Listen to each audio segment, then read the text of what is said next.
안녕하세요, 여러분. 오늘도 마음이 따뜻해지는 이야기로 찾아뵙습니다. 혹시 여러분은 동네에 단골로 다니는 가게가 있으신가요? 매번 가면 반갑게 인사해 주시는 가게 주인분들을 보면 마음이 든든하시죠? 하지만 가끔은 이런 생각도 드실 거예요. 요즘 세상에 정말 사람을 믿고 살 수 있을까? 특히 돈이 오고 가는 일이라면 더욱 그렇겠죠. 하지만 오늘 제가 들려드릴 이야기를 들으시면 아직도 우리 주변에는 서로를 믿고 배려하는 따뜻한 마음들이 살아있다는 것을 느끼실 수 있을 거예요. 과연 동네 빵집에서는 어떤 일이 벌어졌을까요? 이 이야기는 한 어르신께서 보내주신 이야기입니다. 70세가 넘은 이 어르신은 혼자 사시면서 매일 새벽 6시면 어김없이 동네 빵집으로 향하셨어요. 아침 식사용으로 식빵 1개와 우유 하나, 그리고 가끔 단팥빵 하나를 사시는 게 일상이었죠. 빵집 주인 내외분도 이 어르신을 잘 알고 계셨어요. 새벽 일찍부터 빵을 굽기 시작하는 부지런한 사람들끼리 서로 인사를 나누는 사이가 된 거죠. 어르신 오늘도 일찍 나오셨네요. 네, 오늘도 아침부터 수고 많으시네요. 이런 따뜻한 인사말을 주고받으며 하루를 시작하는 게 어르신의 작은 행복이었습니다.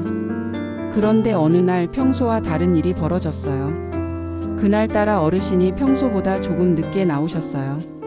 전날 밤에 잠을 못 이뤄서 깜빡 늦잠을 주무신 거였죠. 서둘러 빵집에 도착해서 평소처럼 식빵과 우유를 고르고 계산을 하려고 주머니를 뒤지는데 지갑이 없는 거예요. 어르신은 당황하셨습니다. 집에 두고 왔나 싶어서 가방도 뒤져보고 주머니란 주머니는 다 뒤져봤지만 지갑이 보이지 않았어요. 아, 이거 어떻게 하지? 어르신의 얼굴이 빨개지기 시작했습니다. 뒤에 다른 손님들도 기다리고 있고 빵집 주인분들 앞에서 이런 실수를 하게 되니 정말 부끄러우셨던 거죠. 죄송합니다. 지갑을 집에 두고 온 것 같은데 다시 가져와야겠네요. 어르신이 미안한 마음에 빵을 다시 제자리에 놓으려고 하시는데 빵집 사장님이 말씀하시는 거예요. 어르신 괜찮습니다. 그냥 가져가세요. 아니에요, 그럴 수 없죠. 다시 가져올게요. 어르신 매일 오시는 단골이신데 뭘 그러세요? 내일 오실 때 주시면 되잖아요. 어르신은 깜짝 놀라셨어요. 요즘 같은 세상에 그것도 처음 보는 사이도 아니지만 그렇다고 아주 가까운 사이도 아닌데 이런 배려를 해주시다니 정말 괜찮을까요? 미안해서 어떡하죠? 어르신, 저희가 언제부터 장사를 시작했는지 아세요? 벌써 15년이에요. 그동안 이런 일이 한두 번이겠어요? 사람 사는 일이 다 그런 거죠. 빵집 사장님의 따뜻한 말씀에 어르신 마음이 뭉클해지셨어요. 정말 고맙습니다. 내일 꼭 가져올게요. 하지만 집으로 돌아가시는 어르신의 마음은 무거웠습니다. 사실 그날 아침 어르신은 좀 특별한 이유가 있으셨어요. 오랜만에 손자가 놀러 오기로 한 날이어서 평소보다 빵을 좀 더 사서 맛있는 아침을 준비하고 싶으셨거든요. 그런데 지갑을 잃어버린 건지 아니면 정말 집에 두고 온 건지도 확실하지 않고 혹시 길에서 떨어뜨렸다면 큰일이잖아요. 집에 도착해서 구석구석 찾아보니 다행히 지갑은 침실 서랍에 있었어요. 너무 서둘러 나오느라 빼먹고 온 거였죠. 아이고, 정말 나이 들면 이런 실수도 하게 되는구나. 어르신은 한숨을 쉬시면서도 빵집 사장님의 따뜻한 마음이 계속 생각나셨어요. 그날 손자와 함께 아침을 드시면서 이 이야기를 했더니 손자가 이렇게 말하더라고요. 할아버지, 그 빵집 사장님 정말 좋은 분이시네요. 요즘 이런 분들 많지 않은데.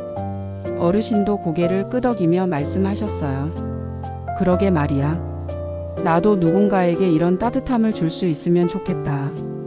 다음날 아침 어르신은 평소보다도 더 일찍 빵집에 가셨어요. 그리고 어제 못 낸 돈과 함께 따뜻한 감사 인사를 전하셨죠. 사장님, 어제 정말 고마웠습니다. 덕분에 손자와 좋은 아침을 보낼 수 있었어요. 어르신, 별 말씀을요. 당연한 일을 한 건데요. 그 일이 있고 난 후 어르신은 매일 빵집에 가실 때마다 단팥빵을 조금씩 더 사시기 시작하셨어요. 자신이 드실 것보다 훨씬 많이요. 왜일까요? 어르신은 빵집에서 나오실 때마다 학교 가는 길에 만나는 아이들에게 그 빵을 나누어 주기 시작하셨던 거예요. 얘야, 아침 먹고 가니? 이거 하나 먹어라. 처음에는 아이들이 낯선 어르신이 주시는 빵을 받기 어려워했지만 매일 따뜻한 미소로 건네주시는 어르신의 마음을 알고 나서는 고맙게 받아들이기 시작했어요. 할아버지 고맙습니다. 아니야, 할아버지가 더 고맙다. 어느 날은 이런 일도 있었어요. 한 아이가 어르신에게 다가와서 조심스럽게 말하는 거예요. 할아버지, 저희 엄마가 할아버지께 인사드리고 싶다고 하세요. 그래서 어르신이 그 아이를 따라가 보니 아이 어머니가 깊이 고개 숙여 인사하시면서 말씀하시는 거예요. 어르신, 저희 아이가 할아버지 덕분에 매일 아침이 행복하다고 해요. 바쁜 아침에 아이 아침밥 챙기기가 쉽지 않은데 할아버지가 주시는 빵 덕분에 든든하게 학교에 갈 수 있어서 정말 감사해요. 어르신은 그 말을 듣고 오히려 더 감사해 하셨어요. 아닙니다. 제가 더 감사하죠. 아이들이 받아줘서 제 마음이 더 따뜻해지는걸요. 몇 달이 지난 어느 날 빵집 사장님이 어르신에게 말씀하셨어요. 어르신, 요즘 동네에서 어르신 이야기가 자자해요. 매일 아침 아이들에게 빵 나눠주신다면서요. 어르신이 쑥스럽게 웃으시자 사장님이 계속 말씀하셨어요. 사실 저희도 어르신 보고 배우는 게 많아요. 그날 어르신께 빵을 그냥 드린 건 별 생각 없이 한 일이었는데 어르신은 그걸로 이렇게 아름다운 일을 계속하고 계시니까요. 그리고 사장님은 깜짝 제안을 하나 하셨어요. 어르신, 아이들 주실 빵은 앞으로 저희가 준비해 드릴게요. 매일 조금씩 더 만들어서 아이들 간식용으로 포장해 놓을 테니까 가져가세요. 어르신은 깜짝 놀라셨어요. 아니에요, 그럴 수는 없어요. 제가 사서 하는 일인데. 어르신, 저희도 이 동네에서 장사하는 사람들이에요. 동네 아이들이 우리 빵 먹고 건강하게 자라는 모습 보는 게 얼마나 뿌듯한지 아세요? 이건 저희도 함께 하고 싶은 일이에요. 결국 어르신과 빵집 내외부는 함께 아이들을 위한 작은 나눔을 시작하게 되셨어요. 지금도 매일 아침이면 어르신은 빵집에서 나오시며 학교 가는 아이들에게 따뜻한 빵과 함께 따뜻한 인사를 건네고 계세요. 여러분 어떠신가요? 정말 작은 믿음과 배려 하나가 이렇게 큰 변화를 만들어낼 수 있다는 게 신기하지 않으세요? 빵집 사장님의 내일 오실 때 주시면 돼요라는 한마디가 한 어르신의 마음을 움직였고 그 마음이 또 다른 사람들에게 전해져서 이제는 동네 전체가 따뜻해졌어요. 혹시 여러분도 누군가 작은 도움이 필요한 순간을 마주치시거든 조금만 용기 내어 손을 내밀어 보세요. 괜찮습니다. 내일 주셔도 돼요. 별 말씀을요. 이런 작은 말 한마디가 누군가에게는 세상을 바꿔주는 마법의 말이 될 수 있어요. 그리고 무엇보다 여러분이 받은 따뜻함을 다른 사람에게도 전해주세요. 그 따뜻함이 계속 이어져서 우리 세상이 더 살기 좋은 곳이 될 수 있을 거예요. 오늘 이야기가 여러분 마음에도 따뜻한 빵 한 조각처럼 스며들었기를 바라며 좋아요와 구독 버튼도 꼭 눌러주세요. 여러분도 혹시 이런 따뜻한 경험이 있으시다면 댓글로 나누어 주시고요. 오늘도 따뜻한 하루 보내시고 항상 건강하세요.